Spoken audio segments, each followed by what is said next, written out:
Hello friends, Sunday সকাল আর এরকম একটা মিষ্টি ক্লাউডি ওয়েদার দেখে কফির স্বাদ নিতে নিতে কেমন মন হলো।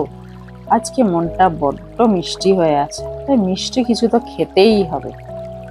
হাতে বিস্কিট, মাথায় ডেজার্টের চিন্তা। চলো বানিয়ে ফেলি আমরা blueberry cheese cake, but without cheese. Yes, without cheese. Cheese cake কি বানানো যাবে? অবশ্যই যাবে। বিস্কিটটা ভালো করে গ্রাইন্ড করে নিলাম। বিস্কফ বিস্কিট ইউজ করা is the most wise decision, taste wise. এটাতে 1.5 টিস্পুন অফ বাটার দিয়ে বেসটা আমরা রেডি করে নিলাম।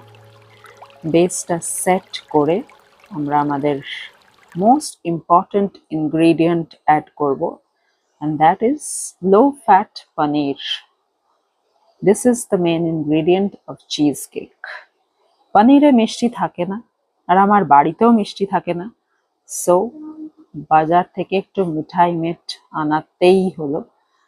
But we will use it wisely since we are healthy people and we are concerned about healthy food.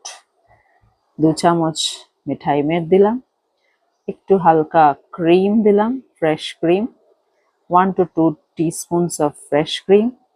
Give it a good grind and টেক্সচারটা ঠিক এরকম আসলে আমরা আমাদের second layer above the base layer, যেটা biscuit দিয়ে তৈরি করেছিলাম, তার ওপর অ্যাড করে দিলাম। এটা ভালো করে সেট হওয়ার জন্য আমরা রেফ্রিজারেট করব।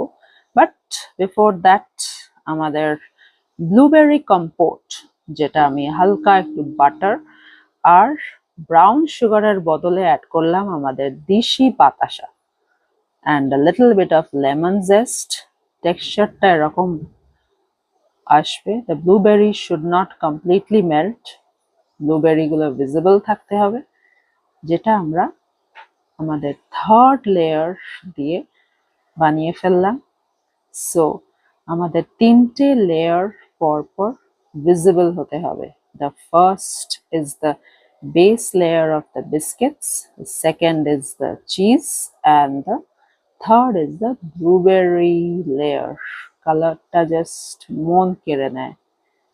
4-5 ঘন্টা রেফ্রিজারেট করার পরে এরকম ড্রিপিং ব্লুবেরি আর অন্যান্য লোকেদের লালচি আইজ দেখে 10 on 10 awesome taste.